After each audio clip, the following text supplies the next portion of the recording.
नमस्कार मित्रांनो, आज आपल्याकडे एक्सेंट डिझेल कार आलेली आहे, जे की कस्टमरचा प्रॉब्लेम हा आहे की गाडी पूर्णपणे ब्लॅक स्मोक मारते. कोणत्याही गेअरवरती तोच प्रॉब्लेम येतोय आणि त्यांनी आजपर्यंत गाडी शोरूमला सर्व्हिसिंग केली होती. पहिल्यांदाच ते बाहेर आपल्या वर्कशॉपमध्ये व्हिजिट करून त्यांनी गाडी आपल्याकडे सर्व्हिसिंगला सोडली. तर त्यांना मी क्वेश्चन केलेला की इजार त्यांनी क्लीन केलाय का, तर ते म्हणले की आतापर्यंत सगळी हिस्ट्री आपली शोरूमची आहे. तर ते तुम्ही बघू शकता, गाडीचा इजार एवढा चोकअप होता की आम्ही इंटेक मेनिफोल पण तिचा खोललेला आहे. इंटेक मेनिफोल तुम्ही बघू शकता की आतमध्ये किती मोठ्या प्रमाणामध्ये कार्बन पार्टिकल जमा झालेले आहे बघा. आतापर्यंत इजार यांनी कधीच हात लावलेला नव्हता सर्व्हिसमध्ये.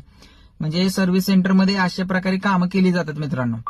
तर आम्ही प्रॉपर याचा इजार इंटरकूलर क्लीन केला आणि क्लीन केल्यानंतर गाडी टेस्ट घेतल्यानंतर गाडीचा पिकअपचा प्रॉब्लेम आणि ब्लॅक स्मोकचा प्रॉब्लेम एकदम पूर्णपणे सॉल्व्ह झाला होता.